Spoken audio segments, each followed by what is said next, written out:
What's poppin', everybody? Hope you're all having a good one. But what's not such a good one is COVID-19.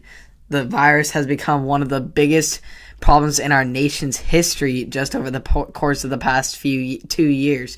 The key word I used there was history. We thought that we had this, finally started to get it under control, put this pandemic behind us, and things would start to normalize again with the increase in the vaccinations and vaccinated people. Although we have made great strides, especially in the sports world, the pandemic is still very present, right now it is taking away some of once-in-a-lifetime opportunities for Olympic athletes. To start it off, we have Bradley Beal.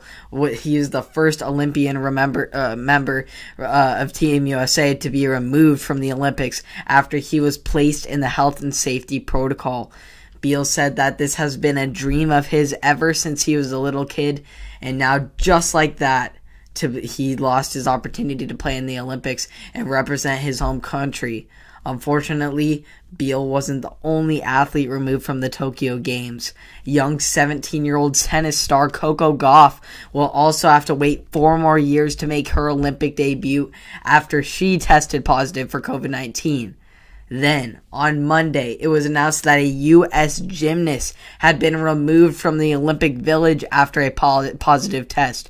For a while, we didn't even know the gymnast's name, so we all jumped to the worst conclusion possible, that we could be losing one of the greatest Olympians of all time in our nation's history, in Simone Biles, for crying out loud. Luckily, we found out later it was not her. Rather, it was 18-year-old alternate Kara Eaker. These Olympics are not looking good at all, just for many reasons. First of all, we will not have the ultimate bonding of cultures internationally due to the fact that there will be no spectators allowed, none whatsoever. Not 25%, not 15%, not 75%, whatever. There will be 0 spectators. This takes a huge energy factor out of the games, and it will definitely impact these athletes' energy and pride and just their motivation to get towards the game. Obviously, they're some of the most motivated and self-conscious individuals that we know and that we see. But with the crowd there, it just creates this energy feel that is unlike anything you have ever seen, with all the cultures coming together as one to cheer on multiple athletes of multiple different cultures representing this world that we live in and this society that we live in. And now we just won't get that. We will still see many different cultures in the athletes, but we will not see the countries being represented backed by their fans and their home crowds. And so now we take into number 2. World-class athletes are going to be sleeping on cardboard boxes. The Japanese bedding company Airweave is providing Olympic athletes with 18,000 high-resistance lightweight cardboard beds.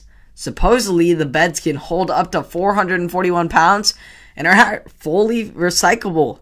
That's nice and wonderful for the environment, but we could have used this on someone other than the Olympians as our test subjects. But certainly, last but not least, after those cardboard boxes that the Olympians are sleeping on beds, that's not even the worst that we have. The worst thing is that Tokyo doesn't even want to host the Olympics, at least the people. Japan is in a state of emergency, and the majority of the population is not even yet vaccinated, making them more frustrated at their government in the sense that they are moving backwards while other countries around the world are moving forward. Ultimately, I feel it is too late now to just cancel the games. Tokyo just has to suck it up for these next few weeks and accept their fate as being one of the worst Olympics in history. And it can only be not their fault because it kind of is their fault because they brought about the virus. But it's better to give these athletes a chance to finally showcase their skills without in-person fans and bad ratings from NBC and whatever, you name it. It's going to be a rough Olympics, but I'd rather do it and just get it over with than to leave the public furious for the next 4 years if they don't even get an Olympics at all, because that would be an 8-year gap of without summer games, which is just not feasible right now. the Olympic committee definitely has their hands full with the pandemic still in full effect internationally.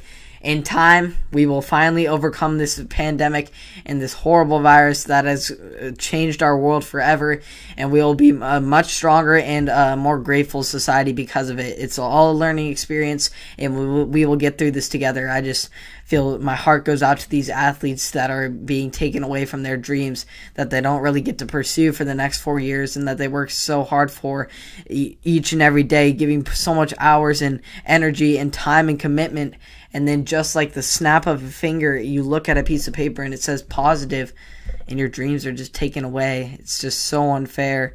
And it's very unfortunate to see these athletes go down like this. Hopefully, crossing my fingers, we don't see too many more, and we can make it through this Olympics more healthy than other countries, or just as healthy as we can. Just stay safe, stay sane, so we can keep these athletes safe and watch these Olympics.